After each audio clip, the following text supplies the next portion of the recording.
Hello everyone, good morning to all. Welcome back to Parcham. I am Pooja. आज हम discuss करने वाले हैं 19 अक्टूबर के करंट अफेयर्स। अगर आज के क्लास की करंट अफेयर्स की पीडीएफ लेनी है तो परचम का टेलीग्राम ज्वाइन करना। टेलीग्राम से आपको करंट अफेयर्स की पीडीएफ मिल जाएगी। क्लियर इतनी चीज़ें। आज हमें काफ़ी कुछ इंटरेस्टिंग मुद्दों पे डिस्कशन करना है और आज का जो मैक्सिमम पोर्शन है, लगभग 80% जो पोर्शन है, उसमें हम स्टेट गवर्नमेंट की स्कीम्स या स्टेट गवर्नमेंट की जो इनिशिएटिव्स हैं उन पर डिस्कशन करने वाले हैं। वीडियो के एंड में हम सुप्रीम कोर्ट के एक वर्डिक्ट पे भी डिस्कशन करेंगे। इसके अलावा आर्ट एंड कल्चर की भी एक न्यूज़ आज आपके लिए हम लेकर आए हैं। वीडियो के एंड में काफ़ी सारे रिवीजन क्वेश्चन होंगे और अंत में होगा एक क्वेश्चन ऑफ द डे जिसका आंसर आप हमें कमेंट सेक्शन में दे सकते हैं, इसलिए वीडियो को एंड तक देखना है। क्लियर है? सो स्टार्ट करेंगे। सबसे पहले कुछ इंपॉर्टेंट न्यूज़ को हम यहाँ पे देखेंगे। पहले एक पर्सन के ऊपर डिस्कशन करते हैं जिन्हें पद्म अवार्ड मिला है। पद्मश्री अवार्डी हैं लेकिन इनकी डेथ हो गई है। Padmashri awardee Daya Bhai Shastri passed away recently. दया भाई शास्त्री आपको दिखाई दे रहे हैं, ये है संस्कृत स्कॉलर। ठीक है, अगर पूछा जाए किस फील्ड से एसोसिएटेड थे तो आप कहेंगे कि संस्कृत स्कॉलर थे। इन्होंने संस्कृत लैंग्वेज को पूरे इंडिया में प्रमोट करने के लिए हमेशा काम किया है, मतलब थ्रू आउट द लाइफ, पूरे जीवन में इन्होंने संस्कृत भाषा को प्रमोट किया है। इसलिए गवर्नमेंट ऑफ इंडिया ने इन्हें 2016 में पद्मश्री अवार्ड से सम्मानित किया था, जो कि इंडिया का 4th नंबर का हाईएस्ट सिविलियन ऑनर है। चौथे नंबर का भारत का सबसे बड़ा जो नागरिक सम्मान है वो है पद्मश्री। 2016 में एजुकेशन के प्रचार के लिए, लिटरेचर के प्रचार के लिए, संस्कृत भाषा को इंडिया में प्रमोट करने के लिए इन्हें 2016 में पद्मश्री अवार्ड दिया गया था। तो Padmashri awardee Daya Bhai Shastri passed away recently. He was the founder of Brahmarshi Sanskrit महाविद्यालय। तो ब्रह्मर्षि संस्कृत महाविद्यालय के ये फाउंडर थे। इसके अलावा ये former president of the Gujarat state unit of विश्व हिंदू परिषद। तो विश्व हिंदू परिषद की जो गुजरात यूनिट थी उसके भी फॉर्मर प्रेसिडेंट रहे हैं और संस्कृत लैंग्वेज के स्कॉलर रहे हैं। तो आपको इनका नाम याद होना चाहिए। क्लियर? अब बात करेंगे कुछ स्टेट न्यूज़ के ऊपर। देखेंगे सबसे पहले झारखंड स्टेट, झारखंड राज्य के ऊपर चर्चा करेंगे। सो झारखंड स्टेट का जो कैबिनेट है, मतलब उनकी जो विधानसभा है, उनके द्वारा यहाँ पर जो गिग वर्कर्स होते हैं, मतलब जो जोमेटो एंड स्विगी की डिलीवरी करते हैं, ऐसे वर्कर्स, उनके लिए भी मिनिमम वेजेस होने चाहिए, मतलब जो मिनिमम मेहनताना है उनको मिलना चाहिए। इसके लिए एक कानून व्यवस्था को बनाने की बात यहाँ पर की गई है। ठीक है, उसी से रिलेटेड एक न्यूज़ हम यहाँ पे बात करने वाले हैं। Jharkhand first state to take step to ensure minimum wages for worker. तो श्रमिकों के लिए न्यूनतम मजदूरी या न्यूनतम मेहनताना सुनिश्चित करने के लिए कदम उठाने वाला पहला राज्य कौन सा बन गया है? झारखंड बन गया है। तो झारखंड स्टेट ने रिसेंटली कुछ नेसेसरी स्टेप्स लिए हैं जिसमें इन्होंने गिग वर्कर्स जैसे कि स्विगी, जोमेटो, ओला, उबर, ऐसे जो वर्कर्स हैं जो इन सारी सर्विसेज में काम करते हैं, उनके लिए मिनिमम वेजेस डिसाइड करने के लिए एक कमेटी के गठन करने की बात की है। एक कमेटी यहाँ पे झारखंड स्टेट के द्वारा फॉर्म की जाएगी, minimum wage advisory council under the state labour department. इसके अंतर्गत इस कमेटी को बनाया जाएगा और ये कमेटी इन वर्कर्स की स्टडी करेगा और इन्हें सोशल जस्टिस दिलाने की कोशिश करेगा कि इनके लिए भी मिनिमम वेजेस होने चाहिए, मतलब न्यूनतम मजदूरी यहाँ पर इनके लिए भी डिसाइड की जानी चाहिए। प्राइमरी ऑब्जेक्टिव कमेटी का क्या होगा? ये जो वर्किंग कंडीशन है गिग वर्कर्स की, उनकी वर्किंग कंडीशन को एनालाइज करें और उसके आधार पे जो भी फाइंडिंग्स इनको मिलती हैं उसके आधार पे यहाँ पे मिनिमम वेजेस को रिकमेंड करें।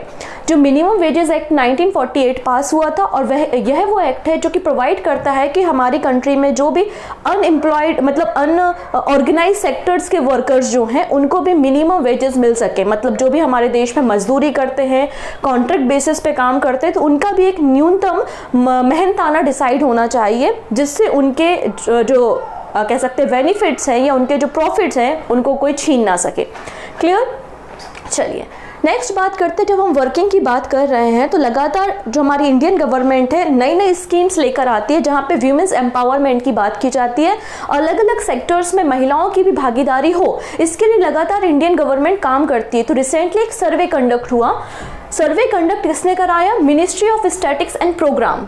Ministry of statics and program के द्वारा एक सर्वे कंडक्ट कराया गया जिसमें इन्होंने female labour force participation rate को बताया है और बताया है कि फीमेल का जो पार्टिसिपेशन है वो इंक्रीज हुआ है और वो कितना हो गया है, 37% हो गया है, 4.2% से इंक्रीज हुआ है। आप देखेंगे 2021-22 में कितना था, 32.8% था, और 2022-23 में कितना हो गया है, 37% हो गया है। ये इंक्रीमेंट कितने का है, 4.2% का इंक्रीमेंट यहाँ पर देखा गया है। तो female labour force participation rate in the country has improved significantly by 4.2% point to 37% in 2023। इस रिपोर्ट को रिसेंटली सर्वे जो है कंडक्ट कराया गया था और रिपोर्ट को पब्लिश किया है ministry of statistics and programs के द्वारा। क्लियर है इतनी चीजें। चलिए एक छोटी सी इन्फॉर्मेशन मैं आपको देती हूँ about the general awareness target 2024। हमने अपना एसएससी का कोर्स लॉन्च किया है फॉर जनरल अवेयरनेस। आपके 2024 में जो भी एसएससी के एग्जाम होने वाले हैं, सीजीएल, सीएचएसएल, सीपीओ, जेई, उन सबको टारगेट करते हुए इस बैच को लॉन्च किया है। इसमें आपको सारे सब्जेक्ट मिलेंगे, टॉपिक वाइज मिलेंगे और पीवाईक्यू भी आपको देखने को मिलेंगे। आप कंप्लीट कोर्स को परचेस कर सकते हैं और जब आप कंप्लीट कोर्स को परचेस करेंगे parchamclasses.in या फिर परचम के एप्लीकेशन से, तो आप POOJA पूजा 15 कोड का यूज कर सकते हैं, जिससे आपको एडिशनल 15% डिस्काउंट भी इस कोर्स में मिल जाएगा। क्लियर इतनी चीजें। आइए अब हम बात करेंगे और नए करेंट अफेयर्स के बारे में।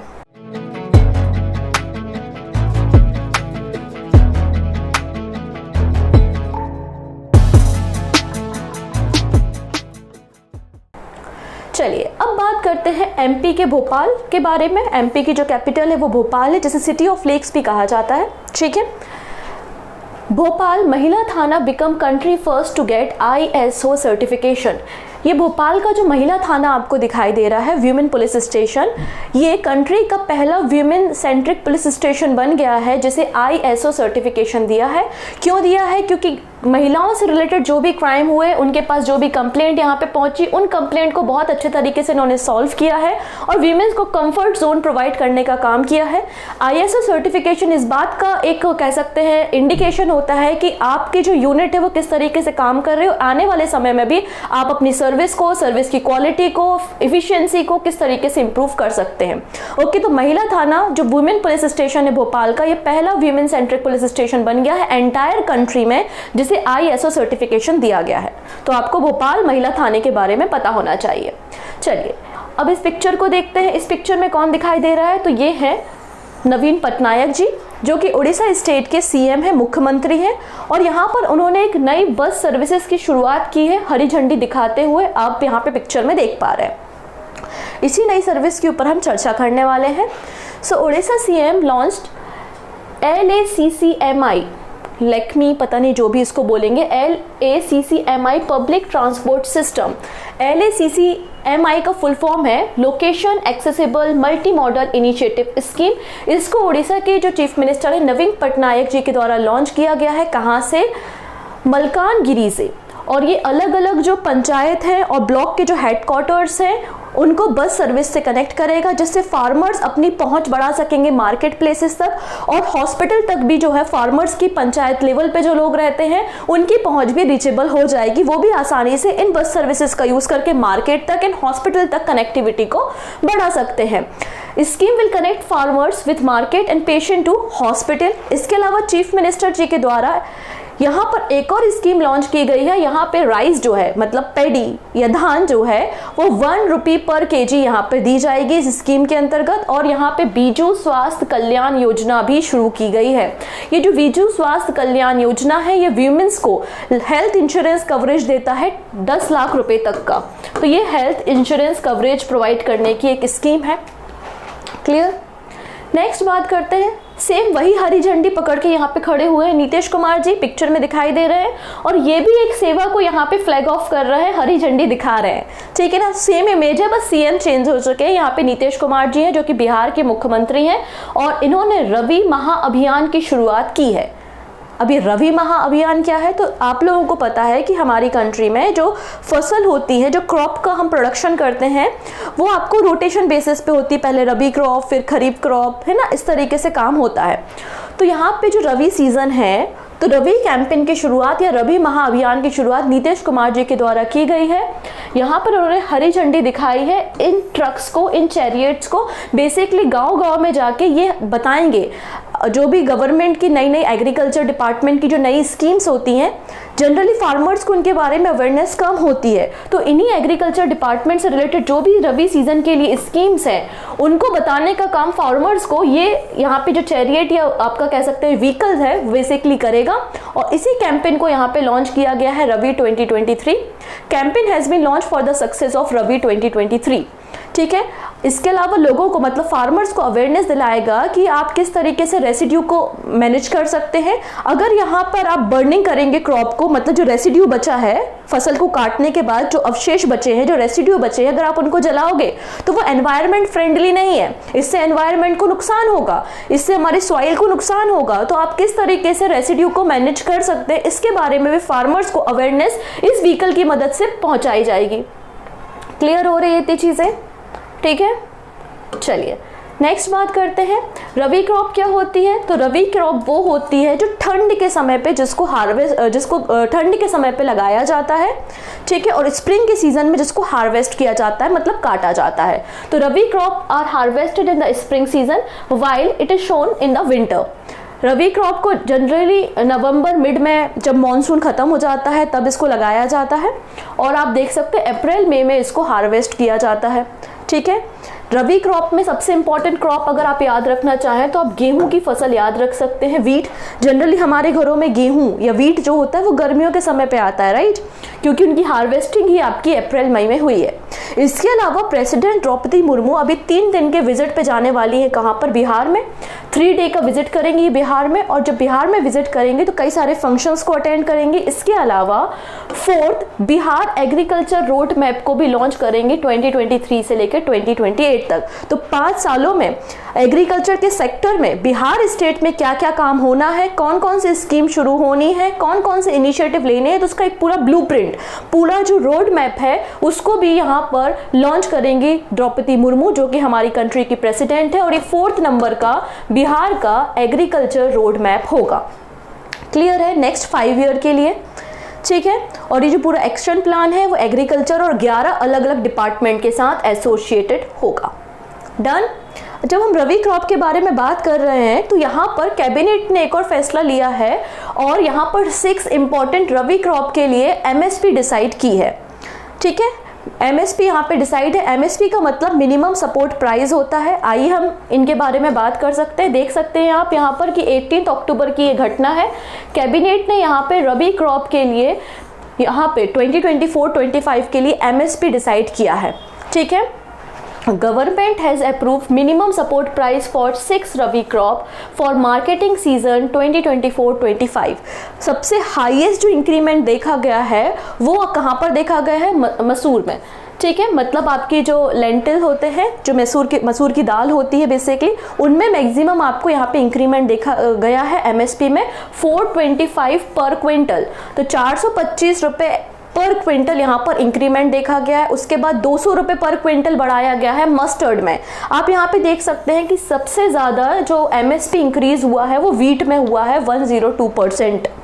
ठीक है, अगर पैसों के हिसाब से देखें, रुपया के हिसाब से देखें तो वो है लेंटिल में, मतलब मसूर में 425 रुपये पर क्विंटल। लेकिन परसेंटेज वाइज देखोगे तो वीट में 102% इंक्रीमेंट किया गया है एमएसपी में। आप यहाँ पे इस पूरी टेबल को एमएसपी के जरिए समझ सकते हैं। परसेंटेज वाइज आपको इस ब्लॉक में दिखाई दे रहा है कि 102% सबसे ज़्यादा वीट में किया गया है इंक्रीमेंट। ठीक है, वीट जो है बहुत इंपॉर्टेंट रबी की क्रॉप होती है। यहाँ पर आप देख सकते हैं 2024-25 के लिए जो एमएसपी है, एमएसपी आप देख सकते हैं वो कितनी है, यहाँ पे 2275 है, और 150 रुपये यहाँ पे इंक्रीज किया गया है। वही मसूर की जो दाल है उसमें 425 रुपीज़ जो है पर क्विंटल इंक्रीज किया गया है। ठीक है, तो आप यहाँ पे वीट का याद रख लीजिए, आप लोगों के लिए काफ़ी है, क्योंकि जनरली पूछा जो जाता है वो गेहूं, चना या फिर सोयाबीन, इस तरीके की फसलों के बारे में ही जनरली एग्जाम में पूछा जाता है। क्लियर? तो आपको ये पता ज़रूर होना चाहिए कि जो सारी की सारी क्रॉप दिख रही है, वीट, बार्ले, ग्राम, मसूर, सनफ्लावर, उसके अलावा आपका मस्टर्ड, ये सारी जो ऑयल सीड्स वगैरह हैं, ये आपकी क्या है? रबी की क्रॉप कहलाती हैं। ठीक है, अब यहाँ पे लगातार गवर्नमेंट जो फार्मर्स है उनको जो क्रॉप डाइवर्सिफिकेशन के बारे में, क्रॉप रोटेशन के बारे में, इसके अलावा पल्सेस, मिलेट मतलब श्री अन्न को प्रमोट करने के बारे में गवर्नमेंट ध्यान दे रही है, किसानों को कह रही है कि इससे आपको फ़ायदा होगा, आप इस तरीके की फसलों को अपने खेत पे लगाएं। एमएसपी क्या होता है? एमएसपी गवर्नमेंट ऑफ इंडिया के द्वारा बेसिकली कि किसानों का जो प्रोडक्शन है, किसानों ने जो भी फसल लगाई है, जो भी प्रोडक्शन किया है, उनका एक मिनिमम प्राइस डिसाइड करना। उससे कम लेवल पे, उससे कम में मंडी में अगर वो पहुंचेंगे तो कोई भी उससे कम में तो नहीं खरीदेगा। तो गवर्नमेंट इस प्राइस पे जो है वो किसानों से फूड को लेती है, जिससे फूड सिक्योरिटी इंश्योर हो सके। ठीक है, तो MSP is a price fixed by the government of India to protect the producer farmer against against excessive fall in the price during the bumper production year। अगर ज़्यादा प्रोडक्शन होता है तो प्राइस डिक्रीज होते हैं, तो किसानों को नुकसान ना हो, इसलिए एक एमएसपी डिसाइड कर दिया कि इससे कम पर कोई भी फसल को ना बेचेगा ना खरीदेगा। सिंपल सी बात है। गवर्नमेंट ऑफ इंडिया के द्वारा एमएसपी डिसाइड की जाती है जब भी कोई नई फसल का सीजन शुरू होता है, जैसे चाहे वो रबी की क्रॉप हो या खरीफ की क्रॉप हो। ठीक है, एमएसपी जो है वो 23 क्रॉप के लिए इंक्लूडिंग वीट, राइस, पल्सेस, इनके लिए डिसाइड की जाती है bye the government of India. और यहाँ पे गवर्नमेंट फूड सिक्योरिटी को इंश्योर करने के लिए, फार्मर्स को सपोर्ट करने के लिए एमएसपी को डिसाइड करती है। और जो भी फसलों को खरीदा जाता है फार्मर्स से, वो कौन खरीदता है? फूड कॉर्पोरेशन ऑफ इंडिया और दूसरी एजेंसी जो है वो प्रोक्योर करने का काम करती हैं। ठीक है, नेक्स्ट है, अब देखिएगा बिहार जो स्टेट है ना, उसमें कई सारे टीचर्स काम करते हैं। लगभग 3.6 लाख 3.6 लाख ऐसे टीचर्स हैं जिनकी अपॉइंटमेंट 2006 में हुई थी। अब वो यहाँ पे लगातार डिमांड कर रहे हैं, उन्होंने काफ़ी प्रोटेस्ट भी किया था कि उनको सरकारी कर्मचारी की तरह, मतलब उनको शामिल कर लिया जाए, मतलब उनको गवर्नमेंट एम्प्लॉय की तरह कैटेगरी में शामिल कर लिया जाए। तो इसलिए बिहार गवर्नमेंट के द्वारा उन टीचर्स को टेस्ट के ज़रिए गवर्नमेंट एम्प्लॉय के स्टेटस देने के लिए एक ड्राफ्ट इशू किया गया है।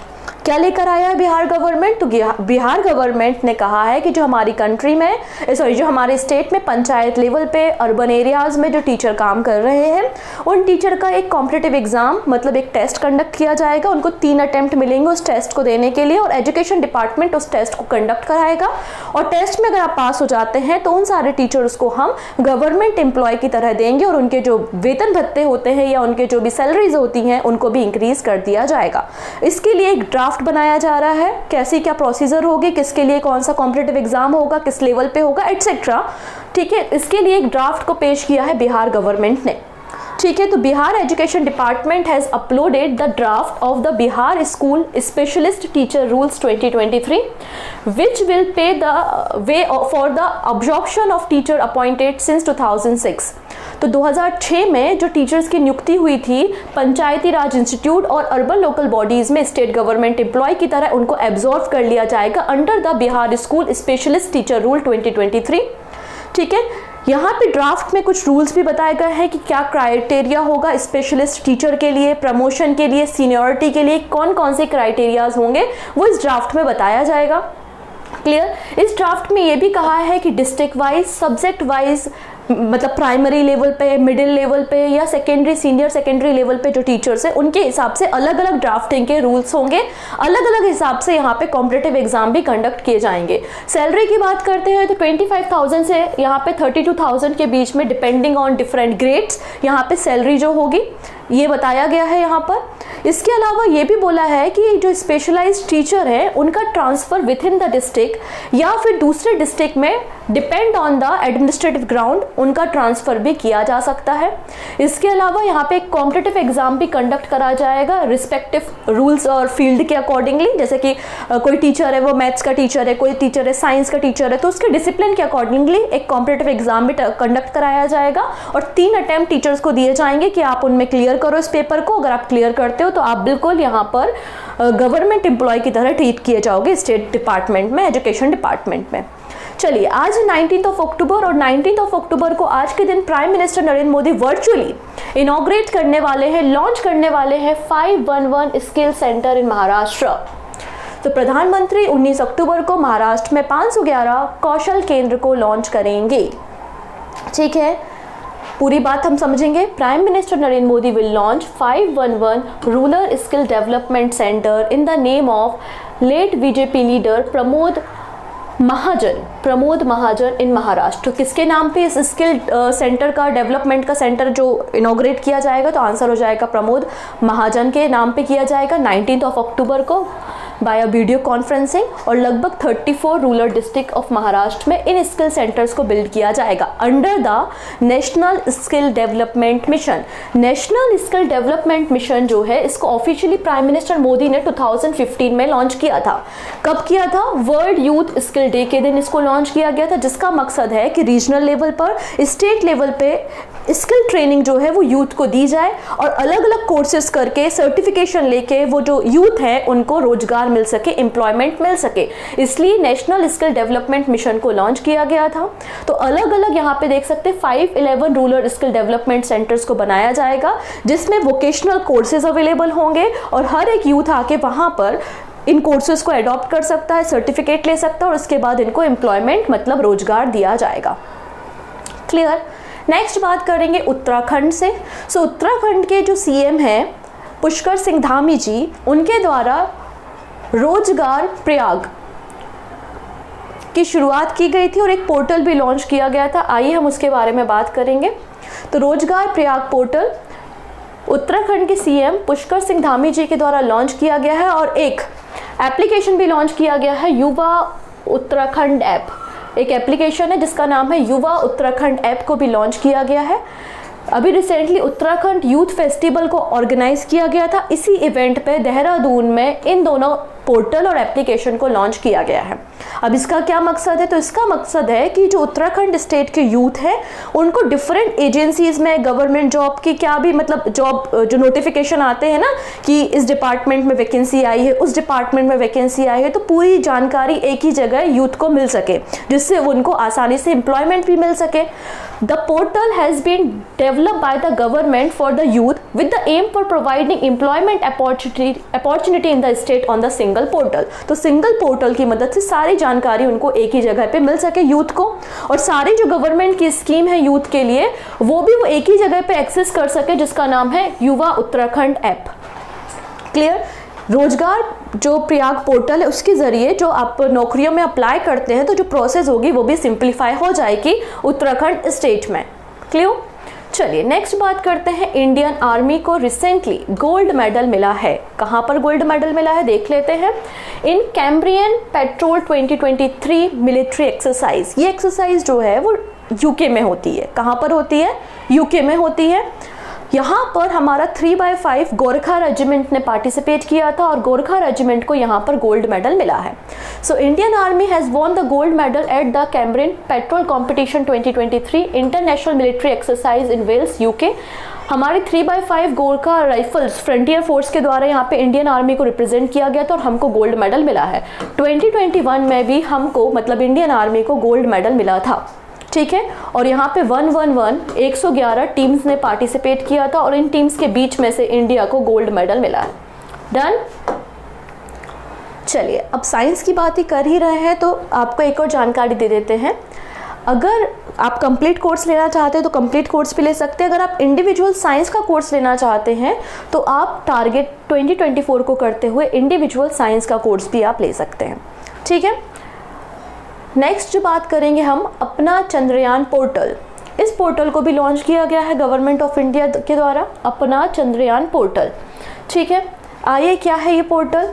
तो रिसेंटली हमारे जो एजुकेशन मिनिस्टर हैं एंड स्किल डेवलपमेंट मिनिस्टर हैं धर्मेंद्र प्रधान जी, श्री धर्मेंद्र प्रधान जी के द्वारा बेसिकली एक वेब पोर्टल लॉन्च किया गया है जिसका नाम है अपना चंद्रयान। और इस पोर्टल को डेवलप किसने किया है, डिज़ाइन किसने किया है? तो आंसर हो जाएगा NCERT के द्वारा। ठीक है, मतलब national council of educational research and training under the department of education इस पोर्टल को डेवलप किया गया है जिसका नाम है अपना चंद्रयान। इस अपना चंद्रयान जो वेब पोर्टल है उसमें चंद्रयान से रिलेटेड जो भी क्विज होते हैं, डिफरेंट पेंटिंग कंपटीशन है, पजल सॉल्विंग है, ग्राफिक नोवेल्स हैं, इंस्पायरिंग स्टोरीज जो चंद्रयान की, वो सारी चीज़ें आपको यहाँ पे मिलेंगी जिससे बच्चे अलग अलग एक्टिविटीज़ में पार्टिसिपेट कर सके और एक्टिविटीज़ के लिए सपोर्ट मटेरियल यहाँ इस पोर्टल पे अवेलेबल हो। इसको नई दिल्ली में लॉन्च किया गया है, न्यू दिल्ली में इस पोर्टल को लॉन्च किया गया है। अगर हम NCERT के बारे में बात करते हैं तो NCERT एक ऑटोनोमस बॉडी है, ऑर्गेनाइजेशन है, 1961 से काम कर रहा है under the government of India. यहाँ पर जो 3 लाइन है, ये तीनों लाइन बहुत इंपॉर्टेंट है हमारे अपकमिंग एग्जाम के लिए। पहली लाइन में लिखा हुआ है कि चंद्रयान 3 को हमने 14 जुलाई 2023 14 जुलाई को हमने चंद्रयान 3 को सतीश धवन स्पेस सेंटर श्रीहरिकोटा से GSLV Mark 3 या फिर LVM-3 हैवी लिफ्ट रॉकेट के जरिए लॉन्च किया था। फिर है जुलाई 22, 2019 में इसरो ने चंद्रयान 2 को लॉन्च किया था श्रीहरिकोटा से, किसकी मदद से? GSLV Mark 3 की मदद से किया था। एंड पहला जो हमारा डीप स्पेस मिशन था चंद्रयान 1, उसको हमने 2008 22 अक्टूबर 2008 में लॉन्च किया था PSLV C11 की मदद से। कहाँ से? श्रीहरिकोटा स्पेस सेंटर, आंध्र प्रदेश से। ठीक है, तो आपको ये तीनों डेट बिल्कुल रट लेनी है।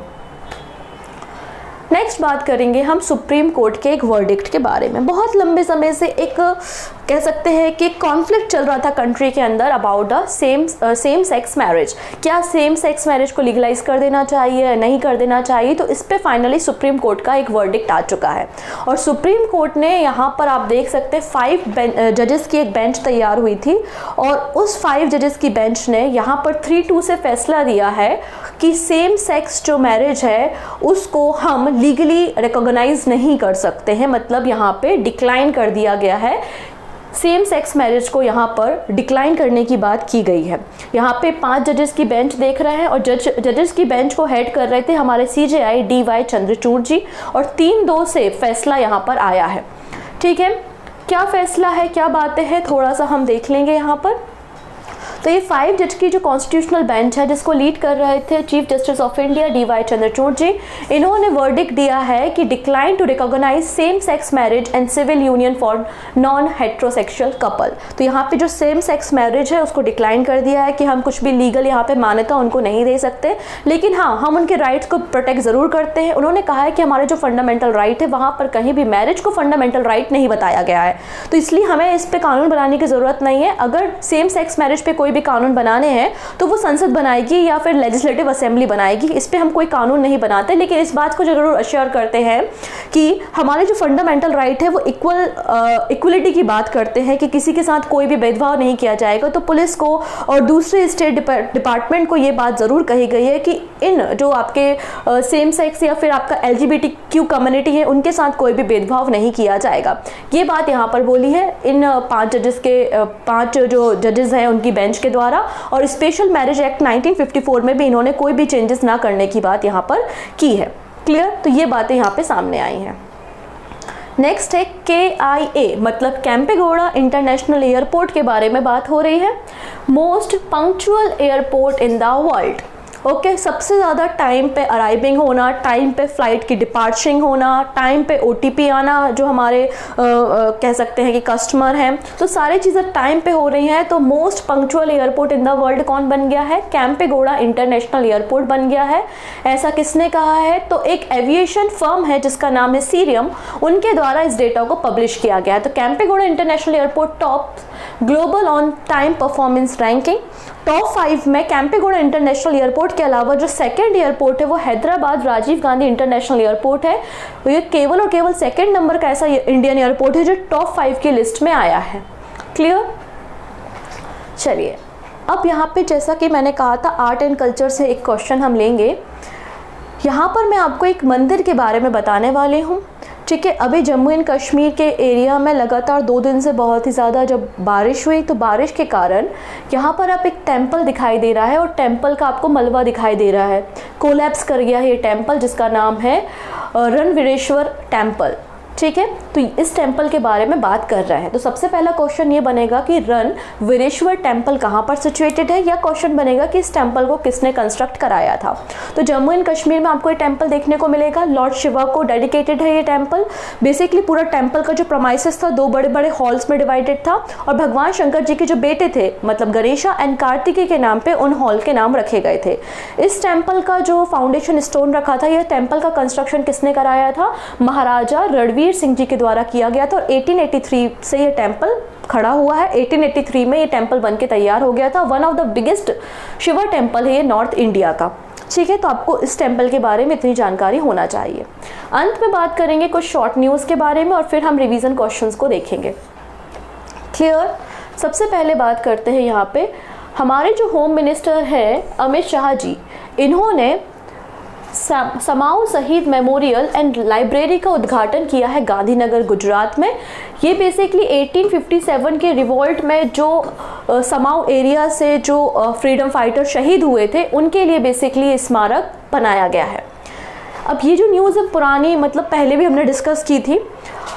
रिजर्व बैंक ऑफ इंडिया के जो गवर्नर है शक्तिकांत दास, इन्हें A+ in the global finance central bank report card यहाँ पे रैंकिंग मिली गई है। तो global finance centre banking report card के अनुसार A+ कैटेगरी में शामिल किया गया है शक्तिकांत दास को।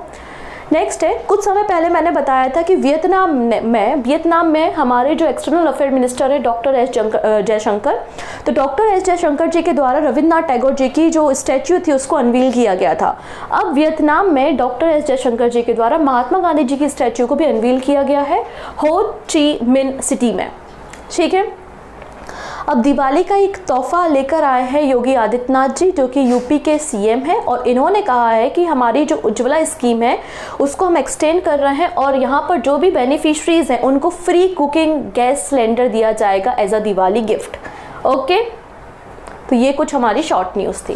अंत में बात करेंगे क्वेश्चंस के बारे में। पहला क्वेश्चन ये है कि women's hockey Asia cup Asian championship trophy कहाँ पर ऑर्गेनाइज होनी है 27 अक्टूबर से लेके 5 नवंबर के बीच में, जिसके लिए वो जूही, याद आया एक एलिफेंट दिखाया था मैंने, जूही नाम था जिसको मैस्कॉट बनाया है। बिल्कुल सही आंसर है ऑप्शन बी, झारखंड। नेक्स्ट है under 20 world junior rapid chess championship जो कि इटली में हुई थी, इसमें किसने मेंस कैटेगरी में टाइटल जीता है? तो आंसर हो जाएगा Raunak Sadhwani, option B. Padmashri awardee Daya Bhai Shastri passed away recently, who was he? तो आंसर हो जाएगा संस्कृत स्कॉलर। ठीक है, पद्मश्री भी मिल चुका है इनको 2016 में, इंपॉर्टेंट पर्सन है। 4th एशियन पैरा गेम्स कहाँ पे ऑर्गेनाइज होंगे? चाइना में होंगे, ऑप्शन भी बिल्कुल करेक्ट है। नेक्स्ट है INS व्यास को अपग्रेड करने के लिए मिनिस्ट्री ऑफ डिफेंस ने किस एजेंसी के साथ MOU साइन किया है, एग्रीमेंट साइन किया है? तो आंसर हो जाएगा Cochin shipyard limited, option B is the right answer. Shiv Shankari जिन्हें रिसेंटली सरस्वती सम्मान दिया गया है, किस लैंग्वेज की ऑथर हैं? आंसर हो जाएगा तमिल, ऑप्शन बी। अब यहाँ पे स्वच्छ त्योहार स्वस्थ त्योहार कैंपेन को लॉन्च किया है यूपी गवर्नमेंट ने। इसका मकसद क्या है, गोल क्या है? तो ensure clean surrounding during festival, तो मंदिर का जो भी प्रमाइसेस है उसकी जो सराउंडिंग है वो क्लीन बनी रहे, ऑप्शन बी बिल्कुल करेक्ट हो जाएगा। नेक्स्ट है रणवीरेश्वर टेम्पल कहाँ पर लोकेटेड है? तो आंसर हो जाएगा जम्मू एंड कश्मीर में है, ऑप्शन बी। ठीक है, this is the question of the day. पहला क्वेश्चन ये है, सेकंड क्वेश्चन अगली स्लाइड में मिलेगा। तो क्वेश्चन ये है कि 69 नंबर के जो नेशनल फिल्म अवार्ड है उसमें बेस्ट फिल्म का अवार्ड किसे दिया गया है? 4 फिल्म आपको स्क्रीन पे दिखाई दे रही है, तो बेस्ट फिल्म अवार्ड किसे दिया गया है आप बताएंगे। नेक्स्ट आप बताएंगे कि कौन सा ऐसा स्टेट है जिसने पूषा 44 जो पैडी वेराइटी है उसके कल्टीवेशन पे बैन लगा दिया है।